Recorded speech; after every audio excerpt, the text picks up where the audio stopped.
I found that nothing in life is worthwhile unless you take risks. Nothing. Nelson Mandela said, "There is no passion to be found playing small and settling for a life that's less than the one you're capable of living." Now, I'm sure in your experience in deciding what you want to do with life, I'm sure people have told you to make sure you have something to fall back on. Make sure you got something to fall back on, honey. But I never understood that concept, having something to fall back on. If I'm going to fall, I don't want to fall back on anything except my faith. I want to fall forward. I figure at least this way I'll see what I'm going to hit. Fall forward. This is what I mean. Reggie Jackson struck out 2,600 times in his career, the most in the history of baseball. But you don't hear about the strikeouts. People remember the home runs. Fall forward. Thomas Edison conducted 1,000 failed experiments. Did you know that? I didn't know that. Because the 1,001st was the light bulb. Fall forward. Every failed experiment is one step closer to success. You've got to take risks, and I'm sure you've probably heard that before, but I want to talk to you about why that's so important.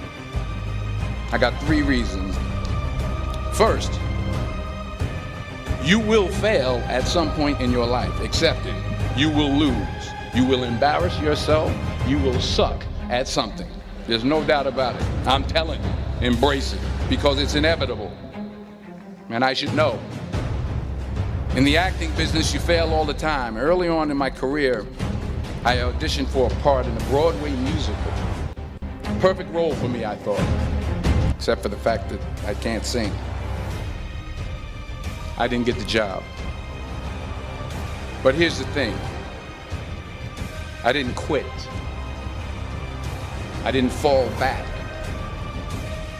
I walked out of there to prepare for the next audition, and the next audition, and the next audition. I prayed. I prayed. And I prayed. But I continued to fail, and fail, and fail. But it didn't matter, because you know what? There's an old saying, you hang around the barbershop long enough, sooner or later you're going to get a haircut. So you will catch a break, and I did catch a break. Last year, I did a play called Fences on Broadway. But here's the kicker. It was at the Court Theater. It was at the same theater that I failed that first audition 30 years prior. The point is, every graduate here today has the training and the talent to succeed. But do you have the guts to fail? Here's my second point about failure. If you don't fail, you're not even trying. I'll say it again. If you don't fail, you're not even trying. My wife told me this great expression. To get something you never had, you have to do something you never did. Les Brown's a motivational speaker. He made an analogy about this.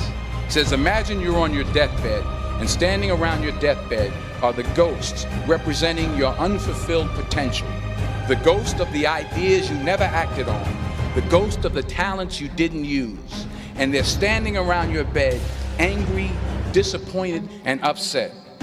They say, we came to you because you could have brought us to life, they say. And now we have to go to the grave together. So I ask you today, how many ghosts are going to be around your bed when your time comes? You've invested a lot in your education, and people have invested in you. And let me tell you, the world needs your talents. I just got back from South Africa. It's a beautiful country, but there are places there with terrible poverty that need help. And Africa is just the tip of the iceberg. The Middle East needs your help. Japan needs your help. The world needs a lot, and we need it from you. Remember this. So you got to get out there.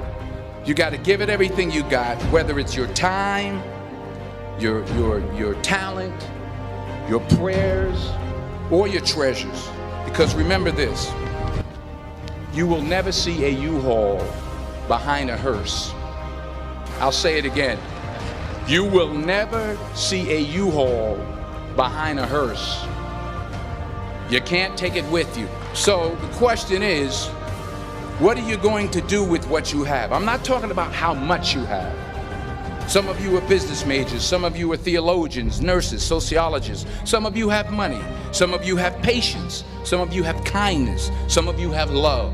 Some of you have the gift of long suffering, whatever it is, whatever your gift is. What are you going to do with what you have? All right, now here's my last point about failure. Sometimes it's the best way to figure out where you're going. Your life will never be a straight path. I was 20 years old, I was at my lowest point. And then one day, and I remember the exact day, March 27th, 1975, I was helping my mother in her beauty shop. My mother owned a beauty shop up in Mount Vernon. And there was this older woman who was considered one of the elders in the town. And I didn't know her personally, but I was looking in the mirror, and every time I looked at the mirror, I could see her behind me, and she was staring at me. She just kept looking at me. Every time I looked at her, she kept giving me these strange looks. So she finally took the dryer off her head and she said something I'll never forget. She said, "Young boy, I have a prophecy, a spiritual prophecy." She said, "You are going to travel the world and speak to millions of people." And in the years that followed, just as that woman prophesied, I have traveled the world and I have spoken to millions of people through my movies. Millions who, up till this day, I couldn't see while I was talking to them, and they couldn't see me. They could only see the movie. They couldn't see the real me. But I see you today, and I'm encouraged by what I see. And I'm strengthened by what I see. And I love what I see. Many years ago, I did this movie called Philadelphia. We filmed some of the scenes right here on campus. Philadelphia came out in 1993. Most of you were probably still in diapers. But it was a good movie. Rent it on, Netflix. It's a good movie. Rent it. I get 23 cents every time you rent it. Please, rent it. True. Parents up there, rent it. Netflix, please. Tell your friends too. It's about a man played by Tom Hanks who's fired from his law firm because he has AIDS. He wants to sue the firm, but no one's willing to represent him until a homophobic ambulance chaser lawyer, played by yours truly, takes on the case. In a way, if you watch the movie, you'll see everything I'm talking about today.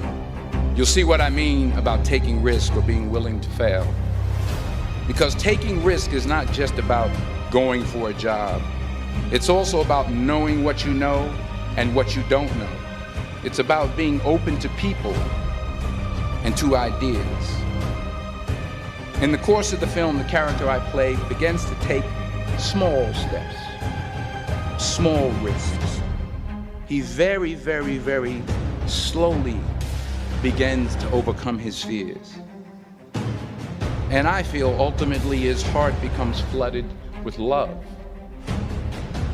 And I can't think of a better message as we send you off today.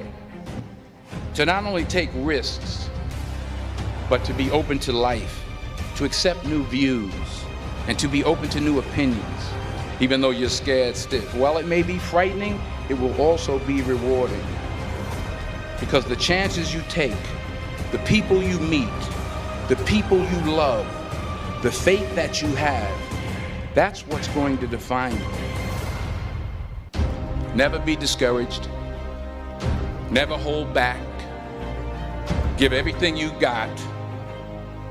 And when you fall throughout life, remember this: fall forward. Congratulations. I love you. God bless you. I respect you.